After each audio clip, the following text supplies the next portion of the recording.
three ways that a bald man can take control over his baldness. Every person harbors a different goal, a different objective, different aspirations from what they expect from their upcoming hair transplant. And this is most often driven by their idiosyncratic temporal horizons. Most hair loss sufferers, as we all know, we are all balding or have balded at some stage. We know that every person who's experiencing hair loss, at a young age especially, is battling a number of demons.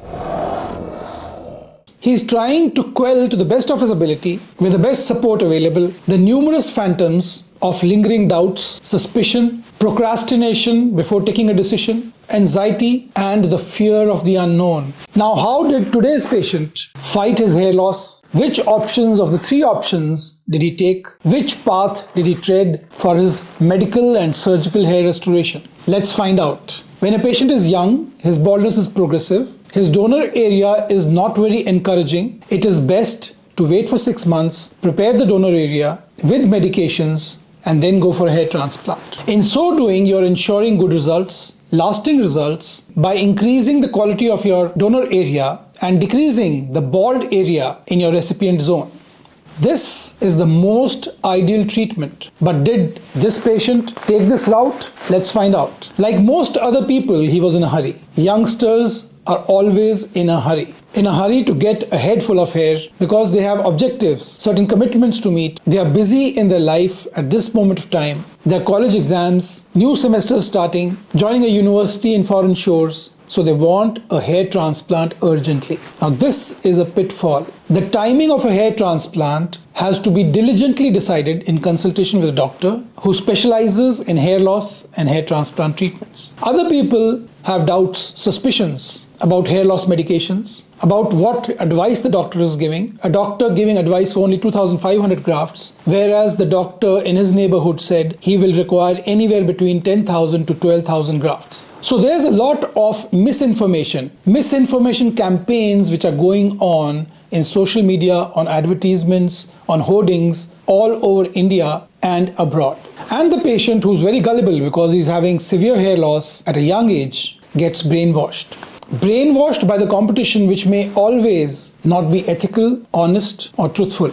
A competition which panders to the client's deepest fears about hair restoration surgery and medications that they have to take to have a long-lasting effect. And this is the group which is the most exploited lot. They have large balding areas, progressive baldness, they're young in age, they don't want to take medications, they do not want to take body grafts, but they want a head full of hair with very high density, which closely rivals that of nature. Hair transplant is not a magic. It's not voodoo that we do sitting here. With so little donor area, most of which is miniaturizing, how can you expect a head full of hair in a bald area or a bald area that is forming to grade 6, grade 7 of similar density as in nature and still retain the donor area in the same prescient health as it was before the procedure? Just a little knowledge of mathematics, how to calculate area, will let you know that what you're seeking is a pipe dream.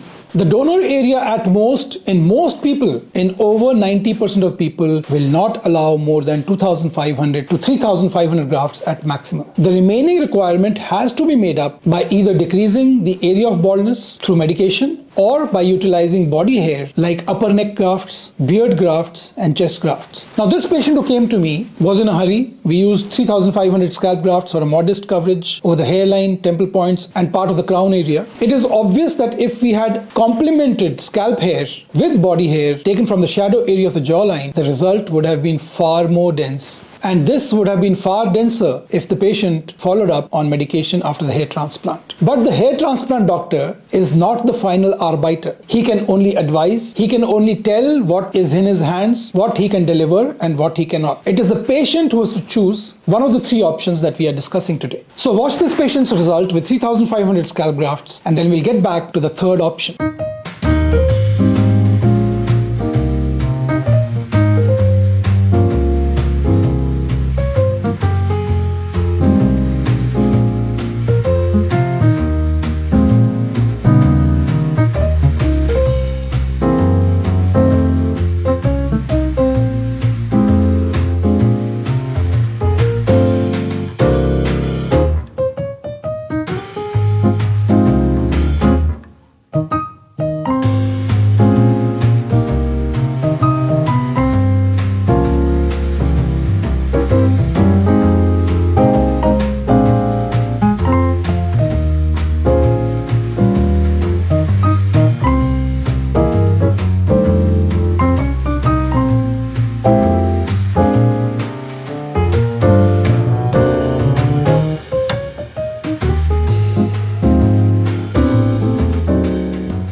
The third category of patients who choose the third option, are patients who rely completely on the doctor. They have already done a thorough research. They have gone through the entire gamut of advice available on the internet, met previous patients, thought at great depth about what they expect from their own hair transplant, and they have chosen a doctor after months, sometimes years of research. So once they have chosen the doctor, this category of patients do not blink their eye at whatever the doctor advises them. They already know the medications available for hair loss, what are the side effects. They are ready to submit themselves to blood tests, to counseling, to make sure whether they are fit for the procedure, for the medications to be taken for 6 months minimum after the hair transplant. These patients have the best hair transplant results, and I have a number of such cases on my YouTube channel. You can go and see this link and you'll come to know that once you let the doctor take charge, you will firstly have good results, optimal results which you can sustain for a long time with minimal side effects, if any. You have empowered the doctor to use medication to decrease the area of your baldness. You have empowered the doctor to improve the quality of your scalp donor. You have empowered the doctor to use medication to decrease the number of grafts available. And these are the strategies which are essential to requisition if you want a good hair transplant result that will last a lifetime. You have empowered the doctor also to use body hair transplant to add volume and to get the requisite total number of grafts available to cover your large bald area. The doctor now uses his skills born over years of experience in hair loss medication, in hair transplant surgery, and he uses the right mix of medication, the right timing, and the right amount of scalp and body grafts to fulfill the aims and objectives that you have set out for yourself on this path of hair restoration. So these are the 3 options a patient usually chooses to restore hair when he's suffering from androgenic alopecia, male pattern baldness. So let me know if you have any questions about hair loss, hair transplant. If you're suffering from hair loss and don't know which path to take, which options to take, and you feel you are being misguided, do let us know. Drop a comment in the comment section below or WhatsApp us at the number provided and we'll be there to help you. And those who haven't subscribed yet, please do. Your encouragement keeps the channel going. Thank you for watching again, and God bless you.